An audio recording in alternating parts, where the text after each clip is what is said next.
Kitab 2 Samuel. Setelah Saul mati, dan ketika Daud kembali sesudah memukul kalah orang Amalek dan tinggal 2 hari di Siklag, maka datanglah pada hari ketiga seorang dari tentara dari pihak Saul dengan pakaian terkoyak-koyak dan tanah di atas kepala. Ketika ia sampai kepada Daud, sujudlah ia ke tanah dan menyembah. Bertanyalah Daud kepadanya, "Dari manakah engkau?"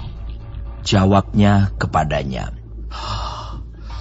"Aku lolos dari tentara Israel." Bertanyalah pula Daud kepadanya, "Apakah yang terjadi? Coba ceritakan kepadaku." Jawabnya, "Rakyat telah melarikan diri dari pertempuran.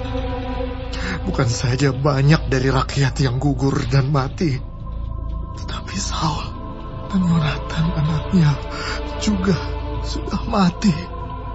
Lalu Daud berkata kepada orang muda yang membawa kabar kepadanya itu, "Bagaimana kau ketahui bahwa Saul dan Yonatan anaknya sudah mati?" Orang muda yang membawa kabar kepadanya itu berkata, "Kebetulan aku ada di pegunungan Gilboa. Maka tampaklah Saul bertelekan pada tombaknya, sedang kereta-kereta dan orang-orang berkuda mengejarnya. Ketika menoleh ke belakang, ia melihat aku, lalu memanggil aku, dan aku berkata, 'Ya Tuanku.' Ia bertanya kepadaku, 'Siapakah engkau?' Jawabku kepadanya, 'Aku seorang Amalek.' Lalu katanya kepadaku, 'Datanglah kemari dan bunuhlah aku, sebab kekejangan telah menyerang aku, tetapi aku masih bernyawa.' Aku datang ke dekatnya dan membunuh dia, sebab aku tahu ia tidak dapat hidup terus setelah jatuh. Aku mengambil jejamang yang ada di kepalanya dan gelang yang ada pada lengannya, dan inilah dia. Aku bawa kepada tuanku." Lalu Daud memegang pakaiannya dan mengoyakkannya, dan semua orang yang bersama-sama dengan dia berbuat demikian juga. Dan mereka meratap, menangis, dan berpuasa sampai matahari terbenam karena Saul, karena Yonatan anaknya, karena umat Tuhan, dan karena kaum Israel, sebab mereka telah gugur oleh pedang. Kemudian bertanyalah Daud kepada orang muda yang membawa kabar itu kepadanya, "Asalmu dari mana?" Jawabnya, "Aku ini anak perantau, orang Amalek." Kemudian berkatalah Daud kepadanya, "Bagaimana? Tidakkah engkau segan mengangkat tanganmu, memusnahkan orang yang diurapi Tuhan?" Lalu Daud memanggil salah seorang dari anak buahnya dan berkata, "Kemari, paranglah dia." Orang itu memarangnya sehingga mati.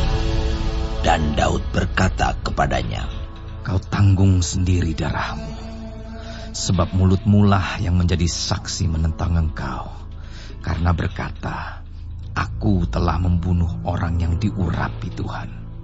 Daud menyanyikan nyanyian ratapan ini karena Saul dan Yonatan anaknya. Dan ia memberi perintah untuk mengajarkan nyanyian ini kepada Bani Yehuda. Itu ada tertulis dalam kitab orang jujur. "Kepermayanmu, hai Israel, mati terbunuh di bukit-bukitmu. Betapa gugur para pahlawan."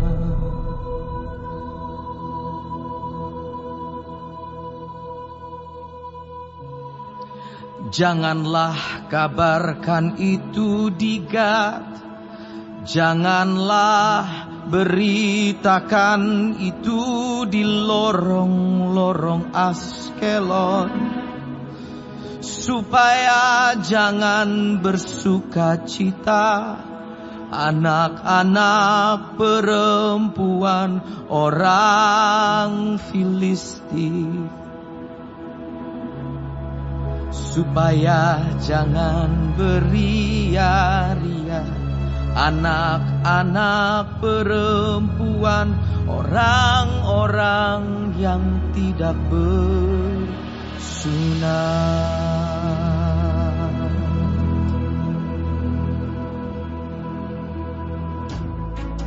Hai gunung-gunung di Gilboa, jangan ada embun, jangan ada hujan di atas kamu.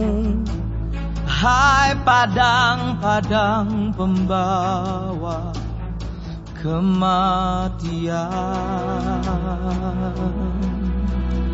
sebab di sanalah perisai para pahlawan dilumuri. Perisai Saul yang tidak diurapi dengan minyak.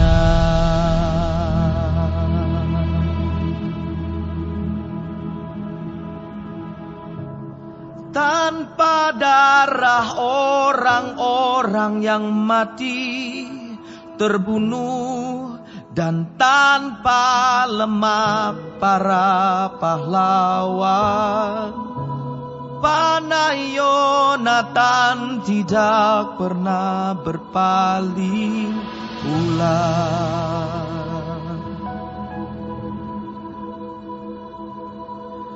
Dan pedang Saul tidak kembali dengan hampa.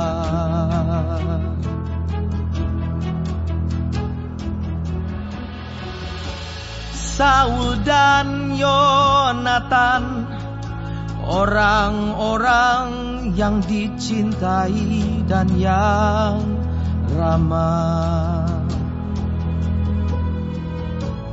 dalam hidup dan matinya, tidak terpisah.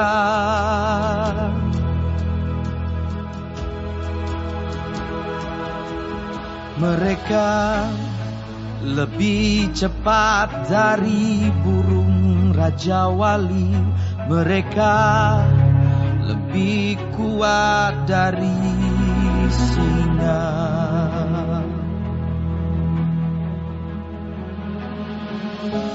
Hai anak-anak perempuan Israel, menangislah karena Saul yang mendandani kamu dengan pakaian mewah dari kain kirmisi, yang menyematkan perhiasan emas pada pakaianmu.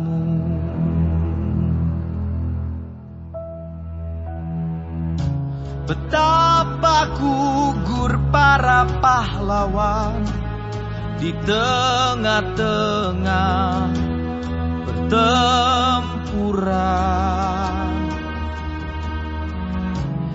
Yonatan mati terbunuh di bukit-bukitmu.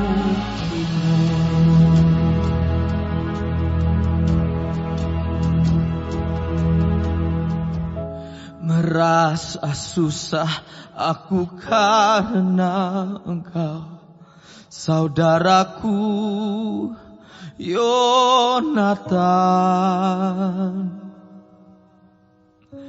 Engkau sangat ramah kepadaku, bagiku cintamu lebih ajaib daripada cinta perempuan.